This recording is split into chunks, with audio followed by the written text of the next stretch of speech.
Today we are talking about one of the great what-ifs from China's Three Kingdoms period. We're going to dive into the story of a warrior who had everything it took to become a legend, but whose story just stops, leaving behind this massive, tragic question mark. You know, we all know the big names, the ones that echo through the centuries.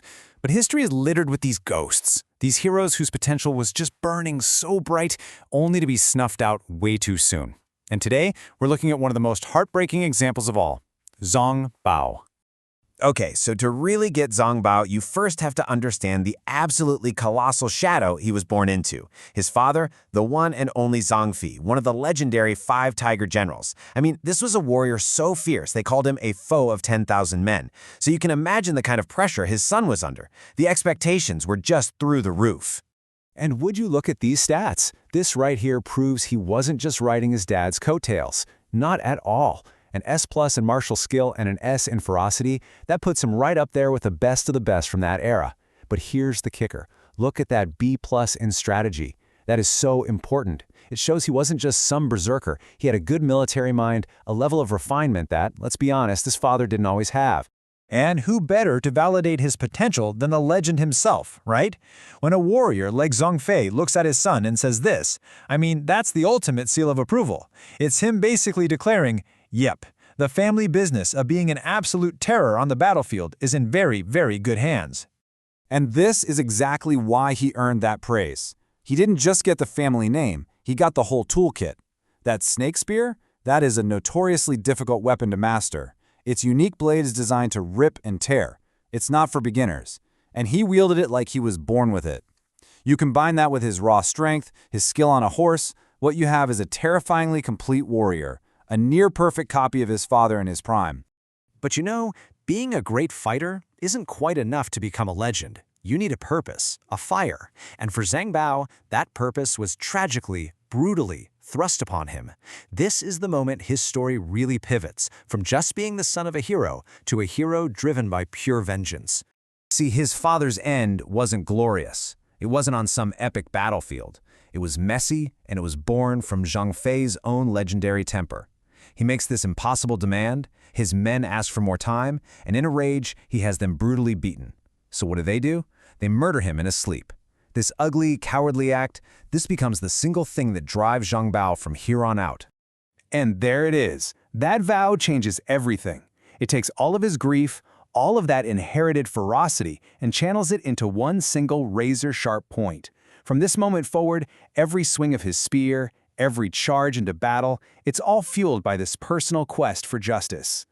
So with this absolute fire in his heart, Zhang Bao steps onto the grand stage. But he doesn't walk out there alone.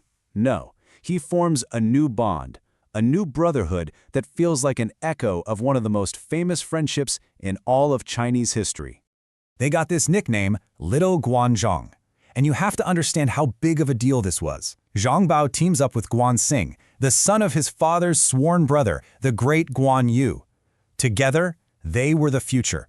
They were the continuation of that legendary bond that helped build their entire kingdom. For Shu Han, a kingdom that had just lost 2 of its greatest heroes, seeing their sons fighting side by side, wow, that was a powerful symbol of hope. And this comparison really highlights what made them different. The original brotherhood, Guan Yu and Zhang Fei, their bond was forged over years of campaigns and victories. But this new generation, theirs was forged in the fire of shared tragedy. Both of their fathers had been murdered, and that gave their partnership this incredible intensity. They weren't just fighting for their kingdom, they were fighting to avenge their bloodline. So, the big question is, did he actually deliver on all this potential? Oh yeah, he absolutely did. He becomes the army's vanguard, the literal tip of the spear. This role was everything. His job was to be the first one in, to smash enemy lines, to create chaos, the exact same job his father had perfected. And his success wasn't just tactical. It was a massive morale boost for the whole army, seeing Zhang Fei's son with his father's spear just tearing it up. I mean, he was on this perfect trajectory for greatness, right? The trusted vanguard, a living symbol of the future, a warrior who had already proven he belonged. But, well, history is rarely that kind. Because for all of the power, all the skill, all the righteous fury, the grand, sweeping story of a hero can be completely derailed by something as small, as mundane, and as random as a single stone. And this is the part that is just so heartbreakingly pointless. He wasn't cut down by some legendary rival in an epic duel. He died in a freak accident. He's chasing down the enemy, his horse stumbles, and a simple fall leads to a fatal head injury. The warrior who seemed absolutely unstoppable was brought down by nothing more than cruel, dumb luck. Those are the words of the Chancellor, Zhuge Liang, the brilliant, almost machine-like strategist of Shu Han. For a man known for his unshakable composure to have this kind of raw, emotional outburst, well, that tells you everything you need to know about how devastating this loss was. And his reaction goes even further, spitting blood and literally collapsing from grief. That is the ultimate testament to Zhang Bao's importance. This wasn't just losing a good general. For Zhuge Liang, this was like watching a critical piece of his entire long-term strategy for the kingdom crumble into dust. The chief architect of Shu Han was physically broken by this news. So what are we left with? We don't have a complete story. We have this brilliant, shining fragment and a series of haunting questions about what could have and maybe should have been. In his incredibly short career, just look at what he did. He proved he was worthy of his father's legacy. He became an indispensable part of the war machine. He and Guan Xing gave their people hope for the future. His death wasn't just a sad story. It was a strategic catastrophe that left a hole in the Shu Han army and its spirit that, arguably, they never ever filled. And that's really where his story has to end. He inherited that legendary snake spear and he used it with incredible skill. But his real legacy, the one that echoes through history, is that profound, unanswerable question.